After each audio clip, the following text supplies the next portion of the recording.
My neighbor constructed an expensive fence worth $50,000 to claim my ranch.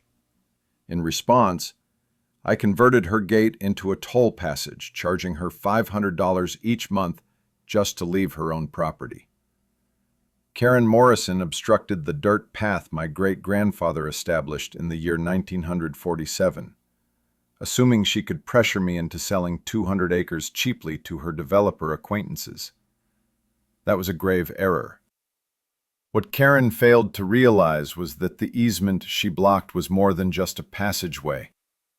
I possess ownership of every piece of soil beneath that road. Texas law includes a fascinating clause regarding privately operated toll roads. On Monday morning at 6 o'clock, amidst the diesel fumes and morning haze, the scent of vengeance was stronger than my fresh coffee. There stood Karen in silk sleepwear, smiling widely like a cat enjoying cream, explaining that her newly installed security gate was meant for everyone's protection. The expression on her face when I put up my own toll station was absolutely without price. How would you react if your homeowners association tried to steal land that has belonged to your family for generations? Share your location and craziest neighbor feud below. My story concludes with handcuffs and a surprisingly lucrative business. My name is Jack Sullivan, and I am the third generation managing this 200-acre cattle ranch near Austin. My grandfather first claimed this land in 1947 when it was filled only with mesquite bushes and rattlesnakes. He built that dirt road using a team of mules and sheer Texas determination.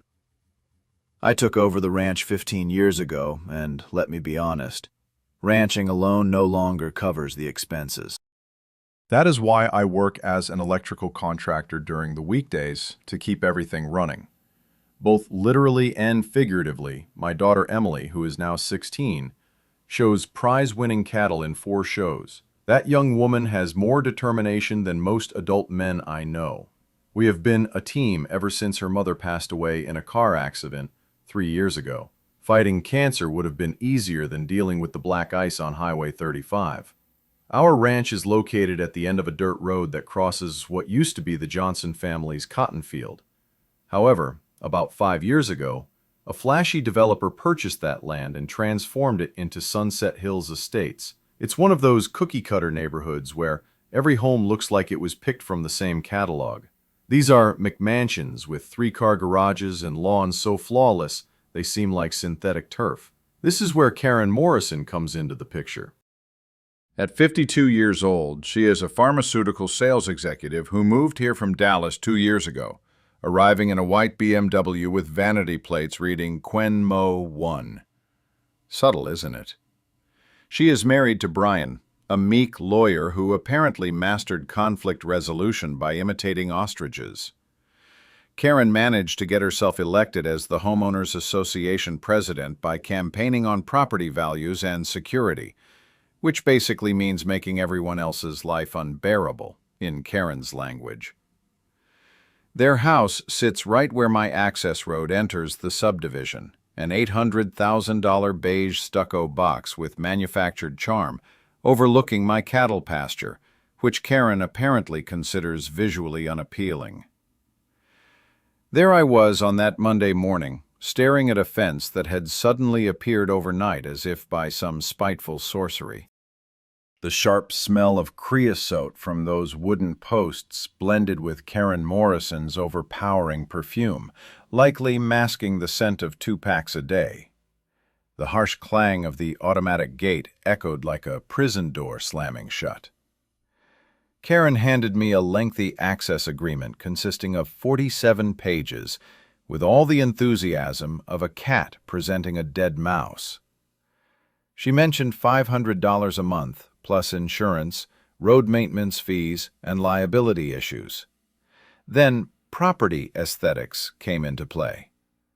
Although I work with my hands for a living, I am no fool.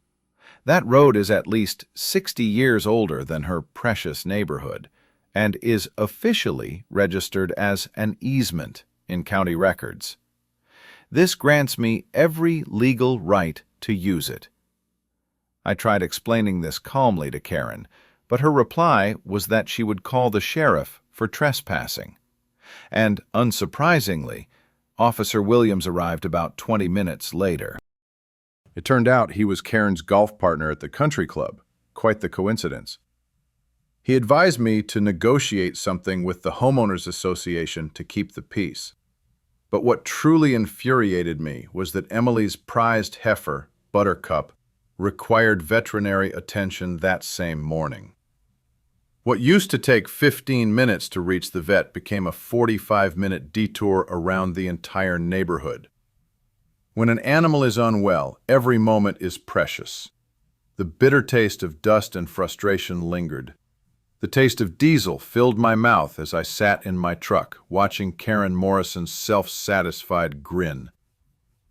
She believed she had me trapped.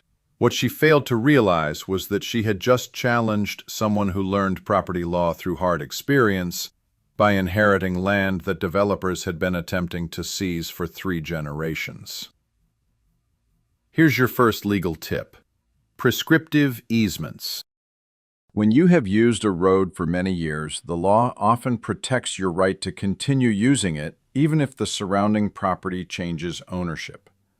Remember that, because it is about to become extremely important. By Wednesday, Officer Williams had received a harassment complaint against me. Apparently, my assertive conduct and intimidating demeanor were seen as a danger to the quiet residents of Sunset Hills Estates.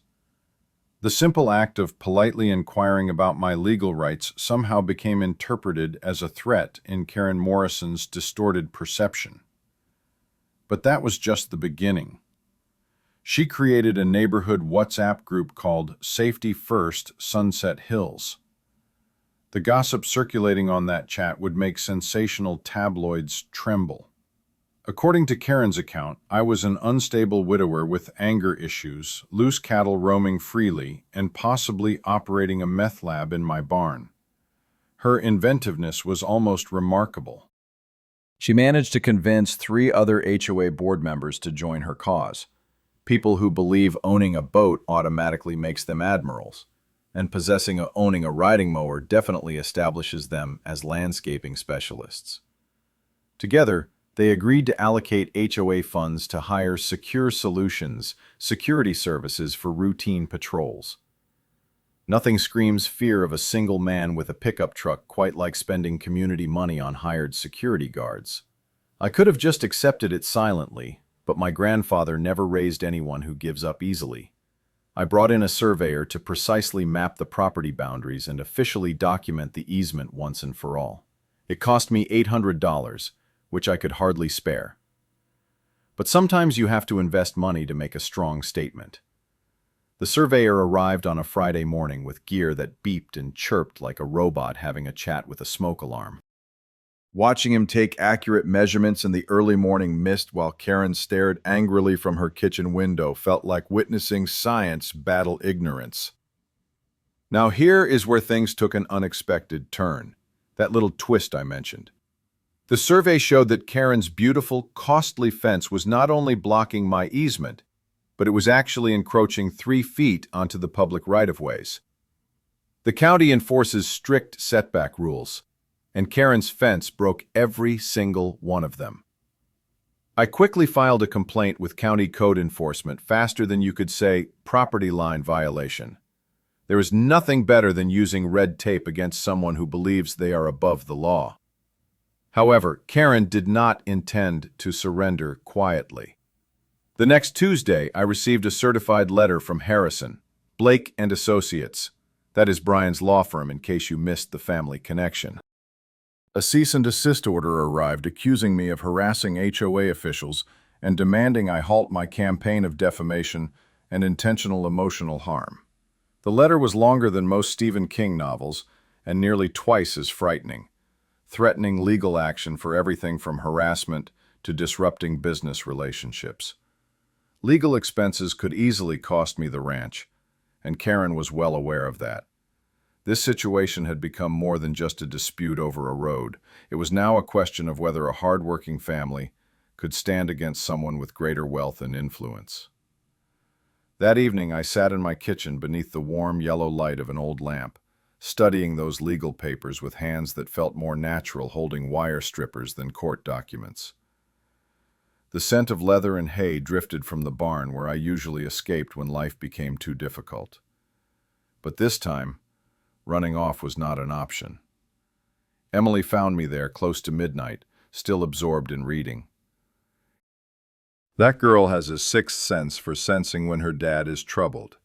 "We are not giving up, are we?" she asked, her quiet resolve reminding me of her mother. "Not a chance," I replied. "Your great-grandfather built this place with his own hands. We are not letting some pretender take it away." The following morning brought unexpected encouragement. Ralph and Betty Kowalski, married for 50 years and tougher than boots, stopped by with coffee and words of comfort. They had witnessed the entire situation unfold from their home across the street. "I've seen this kind of scenario before," Ralph remarked, taking a sip from a coffee mug that was older than most cars. Developers and their favored homeowner associations attempting to push out the local residents. Even the owner of the feed store mentioned that others nearby were struggling with similar HOA conflicts. It became clear that Karen Morrison's small empire of control was creating adversaries faster than a politician in an election campaign. Emily's advisor, Mrs. Peterson, pulled me aside at the next gathering. "Document everything," she advised. "Photographs, audio recordings, eyewitnesses. If this case reaches the courts, you will need solid evidence. Here is your second legal tip. Always record harassment right when it occurs. Photos, audio, witness accounts, they all count in court, as memories fade quicker than well-worn denim. Make sure it is written down, dated, and stored safely." The sound of my boots on the porch that evening felt somehow heavier, like carrying the burden of 3 generations on my shoulders, but also filled with resolve. Karen Morrison assumed she could scare me off with legal threats, fees, and fancy stationery. She was about to discover that sometimes attacking first is the best defense, especially the Texas way. The very next week, she decided to escalate things dramatically. Karen arranged an emergency HOA meeting focusing on what she labeled security dangers from neighboring properties. We are talking a full PowerPoint show with slides and everything. Photos of my deteriorating ranch buildings allegedly visible from the subdivision were supposedly lowering property values. The woman had even climbed onto her own roof to capture aerial shots of my barn. I mean, who does that? She was up there wearing her high-end yoga pants with a telephoto lens like some kind of suburban spy satellite. Her commitment to triviality was almost impressive. Her major plan was a buffer zone forcing me to plant privacy screening at my own cost. $20,000 worth of trees and shrubs to shield my working ranch from her fragile preferences. If I refused, she threatened to sue my insurance company directly for decreasing property values. Usually, I am not the type to attend HOA meetings. I would rather spend my evening watching paint dry or doing my taxes. But this time it was different. This time she crossed the line from being an irritating neighbor to posing a threat to my family's livelihood. I showed up at that meeting accompanied by Emily and Ralph as witnesses, equipped with my surveyor's report and every historical document I could gather. The community center smelled of stale coffee and institutional disinfectant, while fluorescent lights buzzed overhead like angry wasps. 23 people were packed into a room made for maybe 15. Folding chairs squeaked every time someone shifted their weight. Karen stood at the front with a slideshow, dressed in a power suit that probably cost more than my truck payment. She clicked through her presentation. She displayed photos of my ranch as if she was showcasing proof in a criminal trial, constantly mentioning property values, safety issues, and community guidelines. Once she finished, I rose and calmly shared my surveyor's report. I clarified that the ranch had been established first, the subdivision had been developed around existing rights, and her fence violated county setback rules. I even presented copies of the original homestead deed from the year 1947. Here comes the unexpected twist. During the intense exchange that followed, Karen became flustered and slipped up. She admitted to being in touch with Meridian Development about the possibility of a second phase expansion. The entire room fell silent. You see, Meridian Development was the firm responsible for building Sunset Hills Estates, and the second phase expansion implied constructing additional homes. Can you guess whose 200-acre ranch would be ideal for that? Suddenly, this was no longer about neighborhood disagreements or HOA regulations. It revealed Karen's plan to force me into selling by making my ranch unlivable. The fence was not for protection. It was a form of economic battle. Ralph's weathered face broke into a smile, the kind that appears just before revealing something huge. Conspiracies tend to unravel when people start speaking out, he said loudly so everyone could hear. Other neighbors began to appear uneasy. These were not bad people, just individuals who had bought into Karen's story about safeguarding property. Now, they began to understand they had been deceived into turning against a neighbor whose family had lived there for 70 years. Emily rose to speak during the meeting, and I have never felt prouder of that 16-year-old girl standing up to a room full of adults. She expressed herself with more grace than many politicians. She shared the story of her great-grandfather's heritage, the lessons she learned about responsibility through her upbringing, and how the ranch instilled in her the importance of hard work. "This land is not just property to us," she declared, her tone calm despite the tense atmosphere. "It is where my great-grandfather showed that with enough determination, something lasting can be built. It is where my grandmother taught my father to honor and respect his neighbors. It is where my mother showed me that family means standing up for what truly matters." The only sound breaking the silence was the scratch of my pen on my legal pad as I documented everything. You could almost feel Jack Sullivan's frustration growing as his carefully crafted story unraveled before his eyes. Yet the moment everything shifted was when Brian Morrison visibly recoiled when his wife brought up the connections to the developer. You see, lawyers must reveal conflicts of interest, and if Brian had financial ties to Meridian Development while representing the homeowner association, that posed a serious ethical concern. Leaving that meeting, I realized I was no longer just confronting a difficult neighbor. I was facing a deliberate scheme meant to force my family off this land, through intimidation and financial strain. Here is your third legal insight: tortious interference.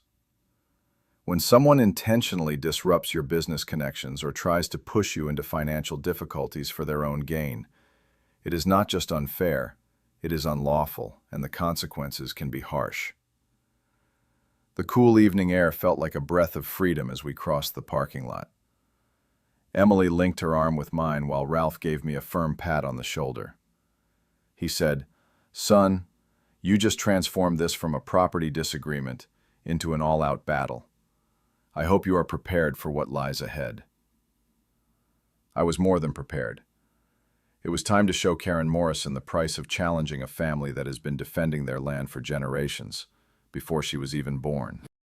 Karen reacted to having her scheme unveiled by escalating her actions to insanity. Within a few days, she filed an official complaint with the county, alleging that my cattle posed health risks to the nearby subdivision. According to her false report, my prized Angus were supposedly sickly threats endangering innocent children's safety. But the worst was yet to come. She began sending anonymous letters to Emily's school, accusing me of unsafe living conditions and claiming I was an unfit parent. My 16-year-old daughter returned home in tears because the school counselor had taken her out of class to question if she felt secure at home. The expression on Emily's face when she shared this with me made me want to literally strangle someone with my bare hands like never before. Then Karen moved to attack my means of earning a living. She leveraged her connections within the homeowners association to start contacting my electrical contracting clients, implying that they might want to rethink hiring someone entangled in legal issues. I ended up losing 3 contracts that week, including a commercial job worth $15,000 that I had counted on to cover Emily's college application fees. The breaking point was her social media attack. She launched a Facebook group titled Concerned Citizens of Sunset Hills and began sharing pictures of my cattle with captions warning about hazardous livestock operations near residential areas. It did not matter that these same animals had peacefully grazed there for decades, or that Emily's 4 projects had consistently won county competitions for 3 consecutive years. It was time to get legal help. I brought in Sarah Martinez, a lawyer who focuses on agricultural law and property rights. It cost me $5,000, money I did not have. But sometimes investing money is necessary to protect everything you hold dear. Upon reviewing my paperwork, Sarah grinned like a hunter who just sensed her prey nearby. "This is not simple harassment," she declared as she spread the files across her desk. "This is deliberate intimidation meant to force a property sale. We can handle this." Sarah proceeded to file a counterclaim for intentional interference with business relationships. That was when the situation grew even more intriguing. When you sue someone, you can utilize something known as the discovery process, which essentially allows you to compel them to provide documents and answer questions under oath. And wow, did we uncover some fascinating details. Karen Morrison owed $47,000 in unpaid taxes on her property. This explained her urgent push to raise property values swiftly. However, the real shock came when we discovered she had used HOA funds to cover the expense of that fence. $23,000 of community money was spent on what was essentially a personal grudge. That's outright embezzlement and carries severe consequences. Emily investigated further and uncovered a disturbing pattern. Karen Morrison had lived in 3 other subdivisions in Texas over the last 10 years, and in each community, she was involved in similar disputes with nearby rural residents. The strategy was always the same: intimidation, legal threats, suspicious developer ties, and eventually forcing residents to sell their homes. The momentum shifted when the local newspaper decided to report on the matter. A reporter named Jim Santos, who had been investigating HOA abuses statewide, found our story a perfect fit for his series. "David versus Goliath stories help sell newspapers," he said during a coffee meeting at the diner. "Especially when Goliath turns out to be corrupt." More victims came forward. There was a retired teacher whose vegetable garden was labeled a health risk. A disabled veteran was forbidden from bringing their service dog into communal areas of the HOA. An elderly couple was compelled to remove their late son's memorial garden because it allegedly broke landscaping rules. Even the Ranchers Association got involved, offering support and legal funds. It became clear that safeguarding working agricultural lands was a cause many were willing to fight for. Suburban sprawl causing problems is a serious issue in Texas. Who would have thought? Yet the biggest shock came from within Karen Morrison's own home. Brian Morrison appeared at my doorstep one night looking like a man burdened by a heavy secret for far too long. He handed me a manila envelope and said, "I cannot watch this anymore." Inside were HOA financial statements covering the past 2 years. Every dubious expense, every questionable disbursement, every breach of fiduciary responsibility was recorded clearly. Brian may be timid, but he kept detailed proof of his wife's wrongdoing. "She has been embezzling funds for months," he mentioned, avoiding even stepping inside for a cup of coffee. The fence was only the largest expense. There were many others. Emily's group of 4 created a Save Our Ranches campaign that included t-shirts and bumper stickers. That girl transformed into a social media expert overnight, sharing videos about ranch life and farming heritage that quickly went viral. Nothing like having a 16-year-old teach you the ropes of public relations. Still, the emotional strain was mounting. I found Emily crying over online harassment from other teenagers whose parents believed Karen Morrison's version of events. She was losing friends, receiving hostile stares at school, and enduring pressure no young person should face. That evening, Officer Williams dropped by and found me staring at a letter from a real estate company offering to purchase the ranch at a fair market price.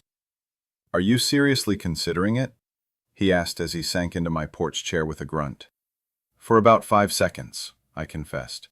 Then it struck me that my wife cherished this place and always wanted Emily to inherit it someday.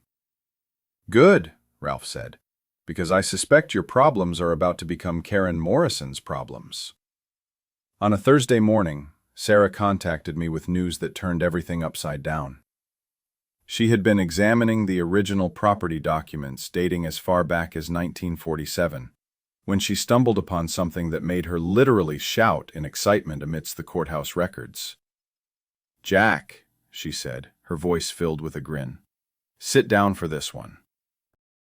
The access road was not just an easement. I owned it. Not merely the right to use it, but the actual land beneath it. Apparently an error had been made by the surveyor during the subdivision planning. The developers assumed the road was a public right-of-way and built around it, yet the original homestead deed clearly indicated that my great-grandfather had purchased and possessed that strip of land outright. Think about that for a moment. Karen Morrison's fence was not only blocking my access, but was situated on my private property. She was trespassing and had invested $50,000 constructing a fence on land that belonged to me. But wait, it gets even more intriguing. Sarah had also uncovered what she called the deeper conspiracy. Brian's confidential documents showed that Meridian Development had promised Karen Morrison a $200,000 finder's fee for securing my property. The other members of the HOA board each had their own secret arrangements. Consulting fees for various services that seemed quite unclear. We were facing possible criminal accusations here. Mail fraud for those counterfeit legal threats sent on Brian's law firm's letterhead. Wire fraud concerning electronic messages about forcing the sale. And if we could demonstrate coordination among several individuals, RICO charges could follow. That is the statute used to prosecute organized crime. Even the county commissioner was receiving campaign donations from Meridian Development. The entire system was corrupt from beginning to end. At that moment, Sarah came up with an idea that was either genius or utterly crazy.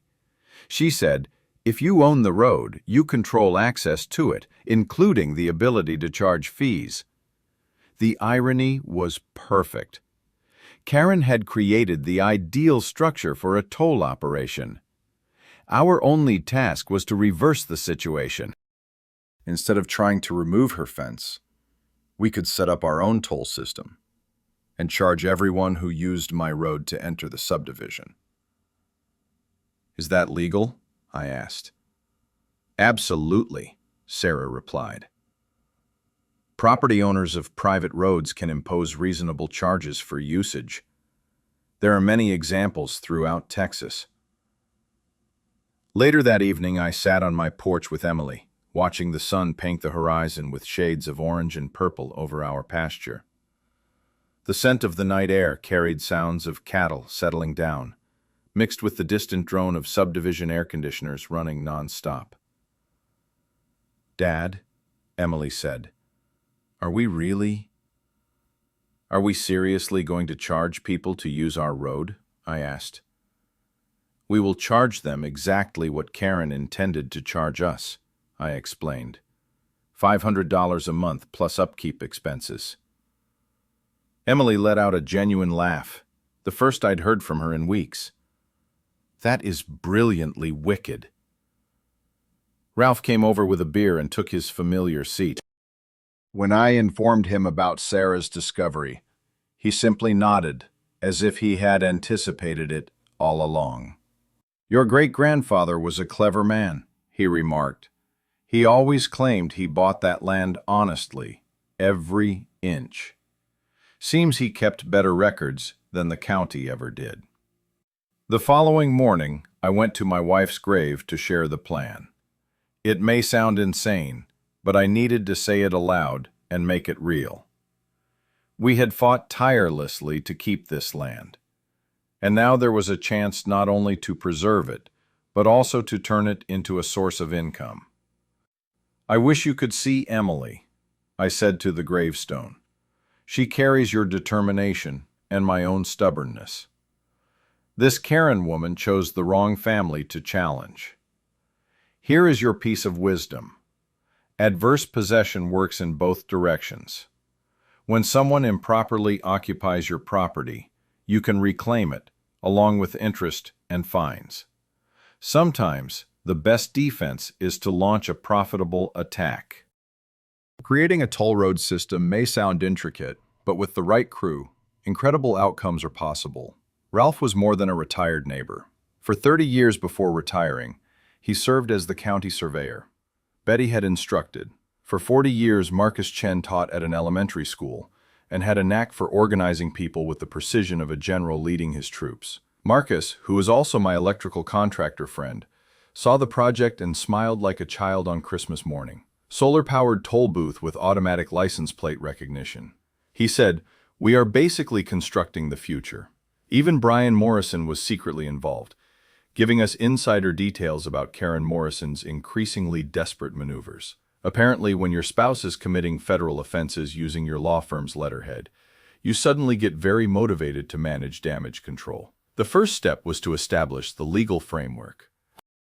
Sarah helped me file the documents to create Lonier Access Solutions LLC, a legitimate business entity that would shield my personal assets from any lawsuits that Karen might bring against us.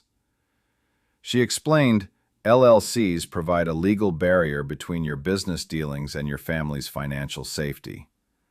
The county permits took 2 weeks and cost $8,470 in fees, but we secured approval for commercial road operation and electronic toll collection. The irony made me chuckle. Karen's own fence posts turned out to be the base for our toll booth. Nothing beats turning your adversary's errors into your advantage.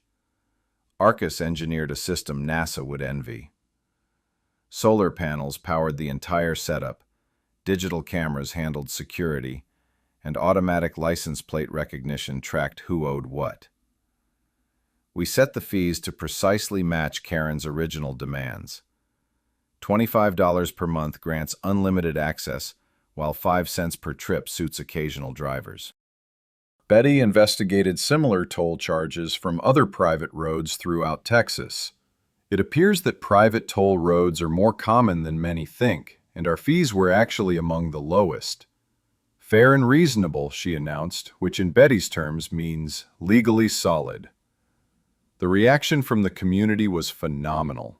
Local ranchers donated supplies faster than we could transport them. Concrete, lumber, steel posts. It resembled a traditional barn raising, but instead of storing hay, we were building justice. The feed store offered free equipment rentals, and everyone wanted to join the effort against the HOA bullies. Emily became our social media coordinator, launching a TikTok channel titled Ranch Girl Fights Back, which quickly attracted thousands of followers. She captured every phase of construction, educating viewers about property rights and agricultural traditions for a generation that consumes most news in brief clips. Kids now have a promising future in communications, if ranching is not their path. Jim Santos from the newspaper embedded himself like a war correspondent, carefully chronicling the entire process for his ongoing series on HOA misconduct. With media attention secured, Karen Morrison could no longer attempt her typical disruption without being seen. Officer Williams helped prepare our lawsuit against Meridian Development for conspiracy and fraud, along with filing criminal complaints with the district. The attorney's office was informed about the HOA embezzlement, and the FBI was contacted regarding possible mail fraud and RICO violations. When confronting corruption, every legal tool must be brought into play. The psychological tactics were nearly as rewarding as the actual construction work. I posted official announcements at the subdivision entrance about the forthcoming toll introduction. This was a legally mandated 30-day notification to all affected property owners. The reaction was instant and frankly amusing. Karen called an urgent HOA meeting to address what she labeled as extortion and unlawful road obstruction. That was when Brian unintentionally exposed Karen's hidden developer payments to the entire community. You could almost hear relationships unraveling in that moment. The technical aspects were quite intriguing. Here is an interesting fact. Solar power setups for commercial purposes require battery backup and inverter systems to manage peak load demands. We installed enough capacity to operate the toll system for 2 weeks without any sunshine, along with security lighting and emergency communication systems. The brilliance of the business plan rested in its straightforwardness. Subscription services guarantee a consistent cash flow, a fundamental principle of economics every small business owner knows well.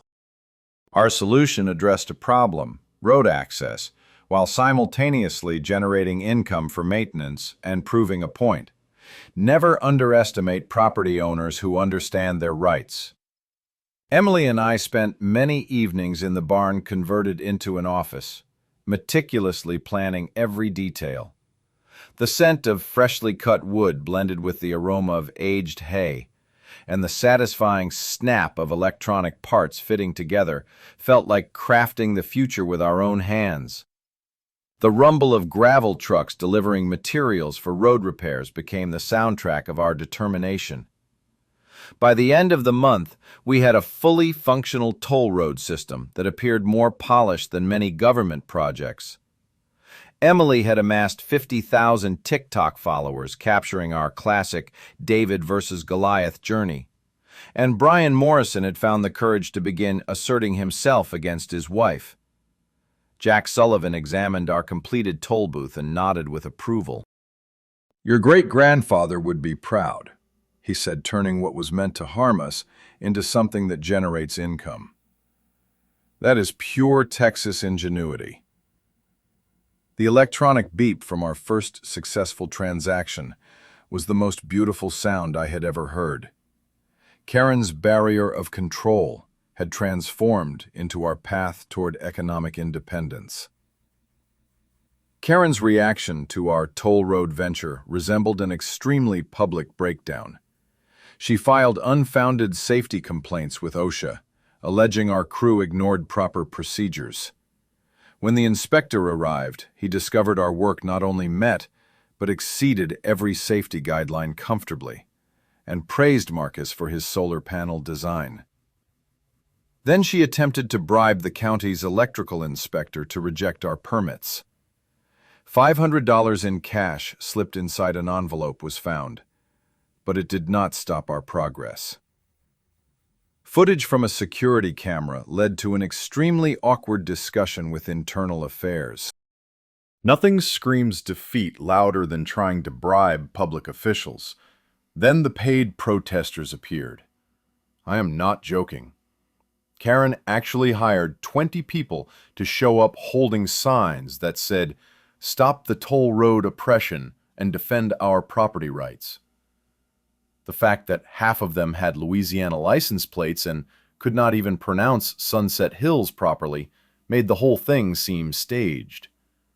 But the real spectacle began when Karen launched her social media campaign, creating fake profiles to spread false rumors about my financial problems and Emily's supposed academic shortcomings.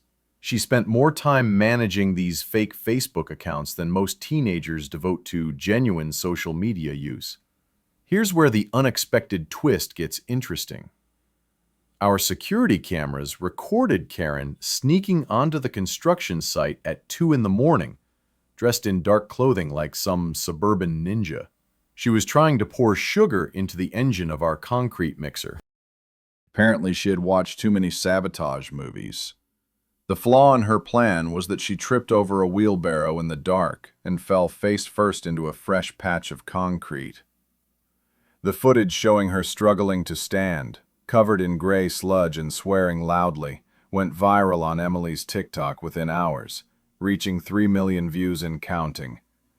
She had to call emergency services to help her get unstuck from the concrete, which meant explaining to paramedics exactly what had happened. Trespassing on private land at 2 o'clock in the morning while wearing a ski mask in the middle of July was quite the spectacle. The local fire chief could not contain his laughter when he arrived. It took a considerable amount of time just to manage the hose during the incident. Karen Morrison's husband, Jack Sullivan, who is a lawyer, attempted to file an emergency injunction aiming to halt our toll road construction, alleging it infringed upon public access rights. That proved to be a serious error. If you involve a judge in your personal family disputes, you must present undeniable evidence.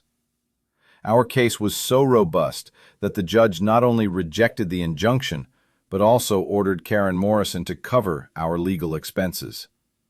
The Bar Association initiated an ethics inquiry against Brian for submitting baseless lawsuits and allowing his personal issues to cloud his professional judgment. There is no quicker way to end a legal career than exploiting the judicial system for personal grudges. The local community's support shifted toward us quicker than a typical Texas thunderstorm. 3 members of the Homeowners Association board resigned instead of being linked to Karen Morrison's increasingly erratic conduct. Meanwhile, local businesses began offering discounts to toll road construction workers, turning our endeavor into a powerful symbol of standing up to bullies.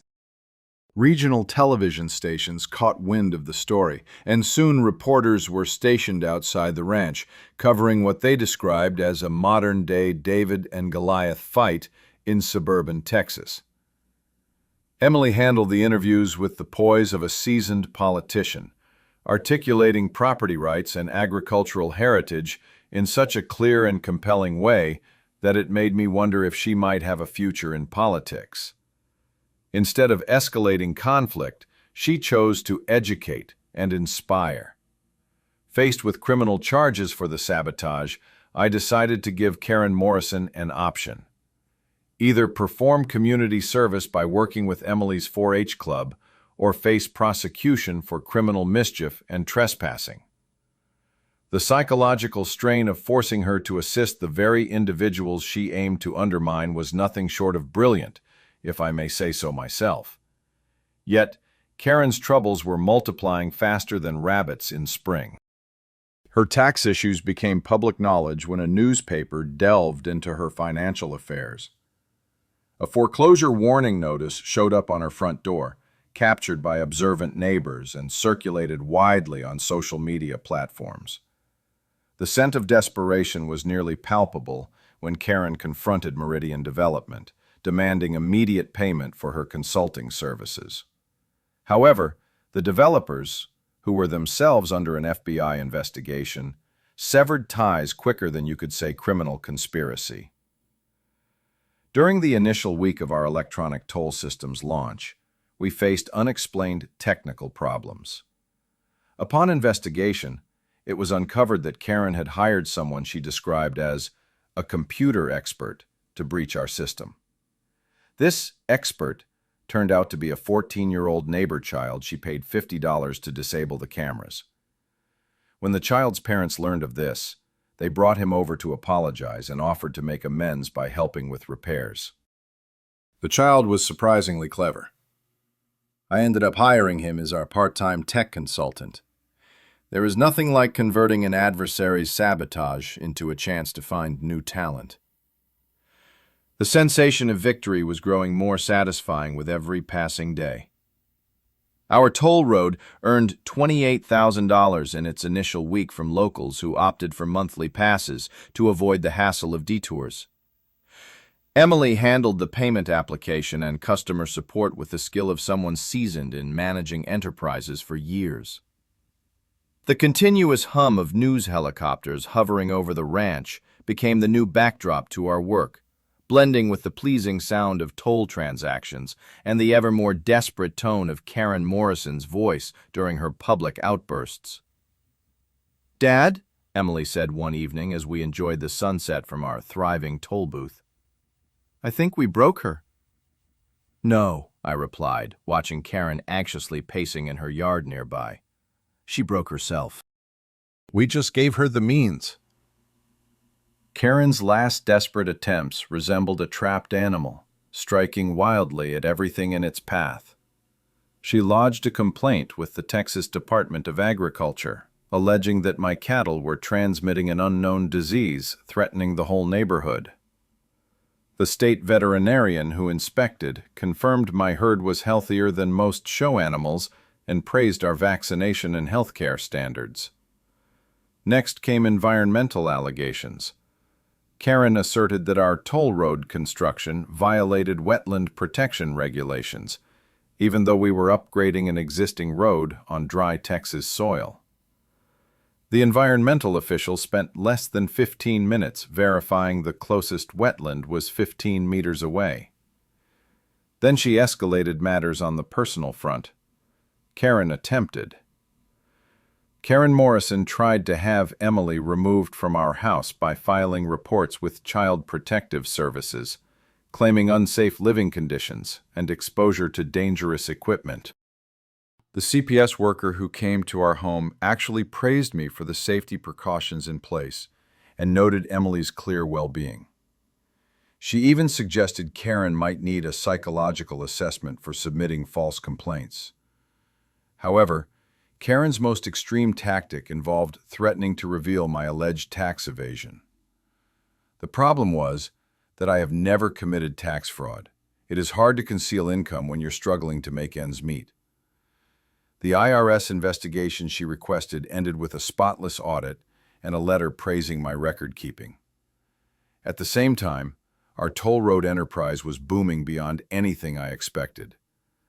The income for the first month reached $12,000, with most residents from the subdivision opting for monthly passes rather than dealing with inconvenient detours. Emily's talent in customer service transformed angry callers into happy clients who genuinely valued having a maintained and well-lit entrance road. The media frenzy shifted from local coverage to national headlines as the issue of toll road justice in a small Texas town became a hot topic online.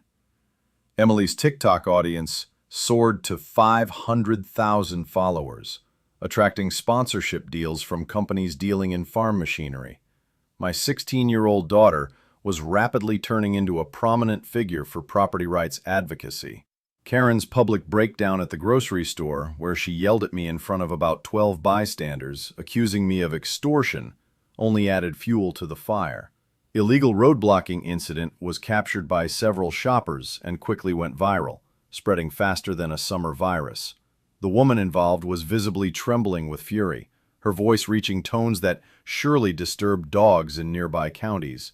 Her employer, a prominent pharmaceutical firm, placed her on administrative leave after the grocery store footage appeared on LinkedIn, with her name clearly displayed.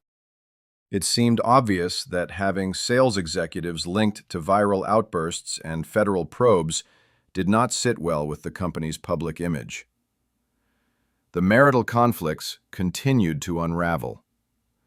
Brian Morrison ultimately filed for separation, citing irreconcilable differences and ongoing criminal conduct. He moved out, leaving Karen solely responsible for the mortgage payments she struggled to cover. Brian's collaboration with federal agents was thorough. For months, he had been gathering evidence of Karen's illegal activities, likely planning his departure all along. Emily and I had turned into a true team, running what had become a legitimate and thriving business.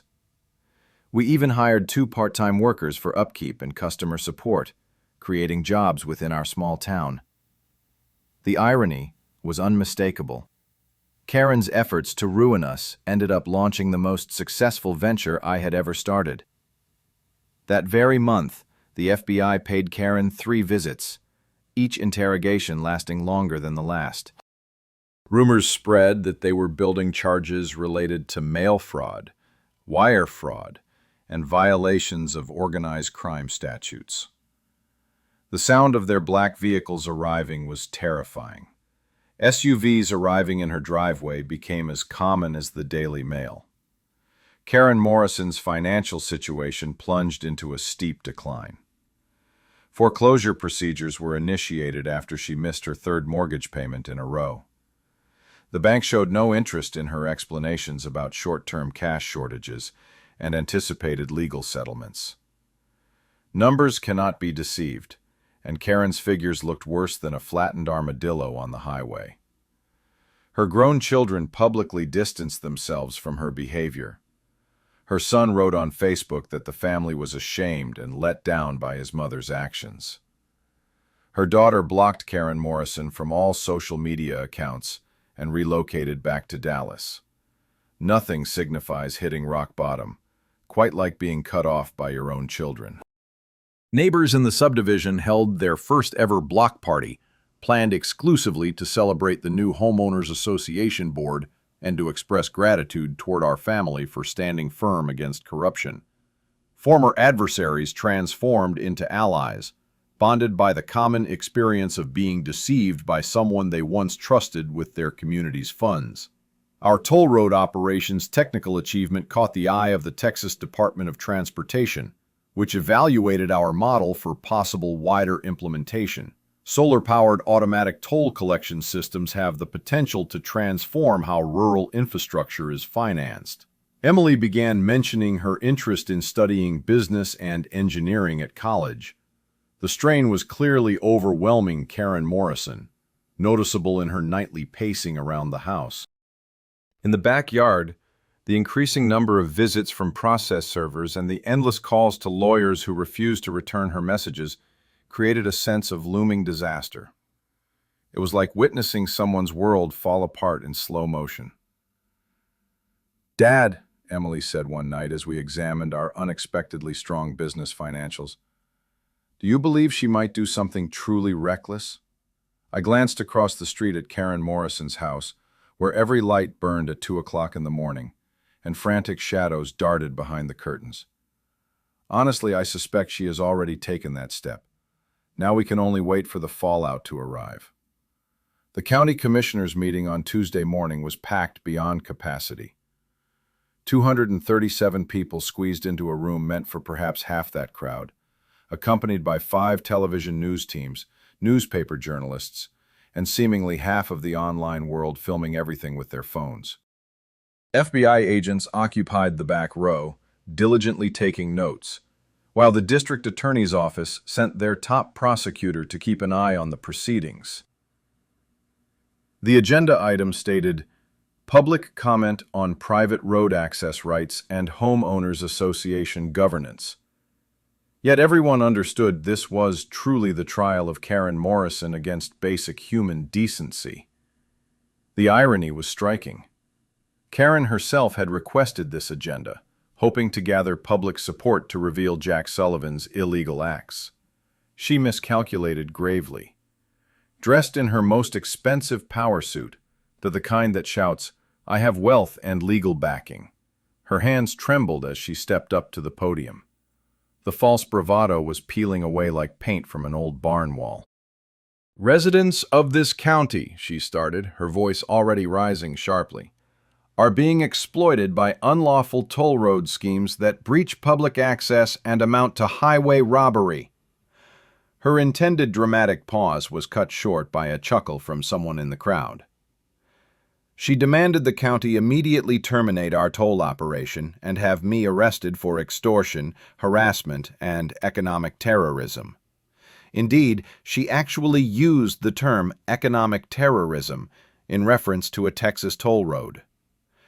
After Karen Morrison concluded her 15-minute diatribe, complete with theatrical tears and a victim story, the room grew so silent that the hum of the air conditioning was unmistakable. Then Emily stood up, armed with a briefcase of truth. "Your Honors," said Sarah Martinez as she set up a laptop linked to large screens around the room. "Let me show you the real facts." What came next was a systematic dismantling of Karen Morrison's credibility, worthy of a courtroom drama. A timeline of harassment and fraud appeared vividly in color. Financial misconduct, totaling $73,000 in misused HOA funds, was documented in precise detail. Audio evidence of discussions with Meridian Development about coercing property sales through economic pressure was revealed. The audience sat in stunned silence while Karen Morrison's conspiracy unfolded across multiple high-definition screens. Email conversations detailing efforts to make life difficult for rural resistors were exposed for all to see. Text messages revealed discussions about finder's fees and consulting payments. Bank statements indicated that HOA funds were redirected into personal accounts. Then Emily stepped up to the microphone, and I have never felt more proud of anyone in my entire life. At 16 years old, standing confidently without any notes before a crowd of adults with cameras rolling, her future exposed to the world, she said, "My great-grandfather built this ranch with his hands and his heart." Her voice was calm and resolute. "My grandmother raised my dad to always do right by your neighbors. My mom has taught me that family means standing up for what truly matters, even when it is difficult." Emily shared how this situation affected her schooling, her social life, and her mental well-being. She spoke about discovering that some grown-ups will lie, cheat, and steal to achieve their goals, but that does not mean you stop fighting for justice. "I want to thank this community for showing me that for every individual who chooses corruption, there are many more who choose bravery," Emily added. Then she announced, "I have been awarded a full scholarship to study agricultural law at Texas A&M, so I can assist other families in safeguarding their land and legacy." The crowd's applause began softly, then swelled into a thunderous ovation lasting 3 minutes. However, the true highlight came when Ralph Kowalski approached the stage carrying a folder older than most people in the room. "I have been the county surveyor for 30 years, Ralph declared, his aged voice resonating with undeniable authority. "I have the original survey notes from 1947 right here." He opened the folder and pulled out hand-drawn maps that resembled priceless historical treasures. Jack Sullivan's great-grandfather did not just own the road. He held ownership of 50 more acres than anyone had realized, including the majority of what Meridian Development had been advertising as available lands for expansion. The room burst into noise. Karen Morrison's face turned as pale as old bone. The Meridian Development representative sitting in the third row began making urgent phone calls. Ralph calmly added, "Real estate fraud is a federal offense." At that moment, the FBI agent rose and approached Karen. Special Agent Rodriguez read her Miranda rights while cameras flashed and phones recorded everything, marking the end of Karen Morrison's suburban reign of terror in handcuffs. The standing ovation lasted 5 minutes. Residents of the subdivision lined up to offer public apologies. The new HOA board voted unanimously to dismantle the original fence and agreed to continue paying toll fees voluntarily for road upkeep. The county commissioners unanimously passed a property rights protection ordinance, declaring that no family would face such a situation ever again. They also established an official Agricultural Heritage Day to celebrate the ranching families who built this community. Speaking to reporters afterward, I said justice is not about revenge. It is about ensuring that no other family has to endure the same battle. 6 months later, I find myself sitting in a Harvard Business School classroom. The story of a small-town property dispute was presented as a case study in inventive problem-solving and entrepreneurial justice. The professor shared it as an example of transforming hardship into opportunity. Honestly, I am still adjusting to being called a pioneering rural entrepreneur. Karen Morrison received an 18-month federal prison sentence for mail fraud and embezzlement, accompanied by 3 years of probation and full reimbursement to the Homeowners Association. Her home was repossessed. She filed for bankruptcy, and her pharmaceutical license was revoked permanently. The last update was that she worked at a call center in Oklahoma, while her own children continued to refuse communication with her. However, this tale is not truly about Karen Morrison's downfall. Instead, it focuses on what we created after rising from the ruins of her animosity. Our toll road enterprise broadened into 3 more rural spots across Texas, assisting other ranch families in turning access disputes into profitable ventures. Loaner Access Solutions, LLC, currently employs 8 full-time staff members and was featured in Small Business Magazine as a shining example of discovering opportunities amid conflict. Emily graduated as the valedictorian and is excelling in Texas A&M's agricultural law program. She still handles our social media accounts, which now boast 750,000 TikTok followers who enjoy our blend of justice stories and business insight. After her graduation, we intend to launch a law firm together called Sullivan & Sullivan, Attorneys at Law, with a focus on property rights. The impact has been truly remarkable. Jack Sullivan's law received unanimous approval from the Texas legislature, safeguarding rural property access from excessive homeowner association control.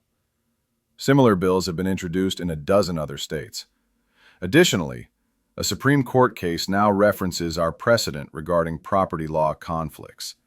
Sunset Hills Estates transformed into a model neighborhood, with transparent leadership and friendly monthly barbecues replacing heated meetings. Property values actually rose due to the positive attention nationwide. They even erected a small monument honoring families with agricultural heritage right beside our toll booth. However, the achievement I am most proud of is the Rural Heritage Scholarship Fund, created through toll road revenues. We award scholarships worth $10,000 each year to farm and ranch children advancing their education. Emily manages the program, and this year we supported 15 students in funding their college expenses. We also collaborated with the county to buy and protect 500 acres as permanent ranch land. This ensures future generations appreciate where their food originates and understand the importance of agricultural traditions.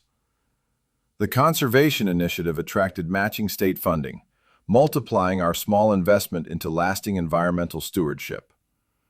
Last month, the inaugural Property Rights and Barbecue Festival attracted 5,000 visitors. The event offered workshops on property law, entrepreneurship, and improving homeowner association governance. Former adversaries worked together smoothly, serving smoked brisket and directing crowds, demonstrating unity through shared purpose. Communities can find healing when honesty triumphs over deception. Our toll road system became a model for funding rural infrastructure throughout Texas.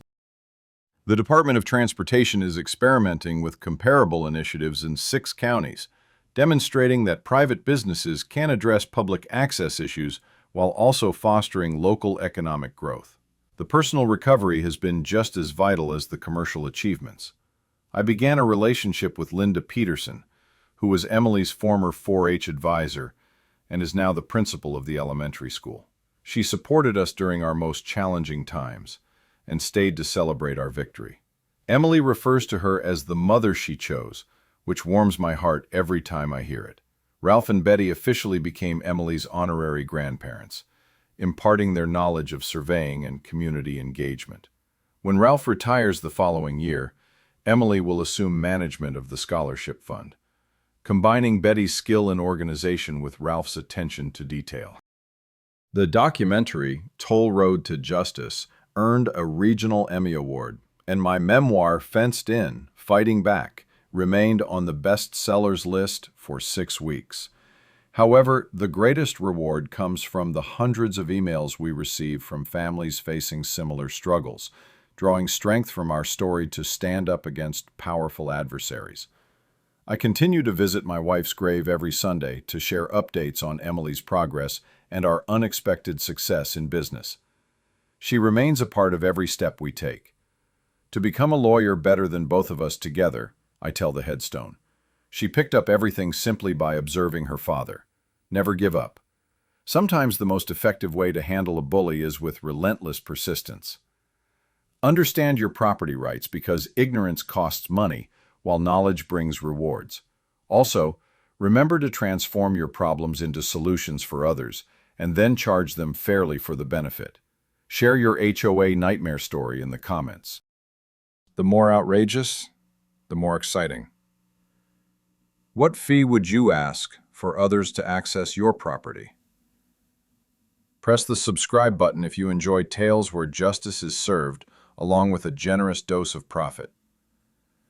Next week, I will explain how I turned a neighbor's noise complaint into a noise ordinance that spectacularly backfired.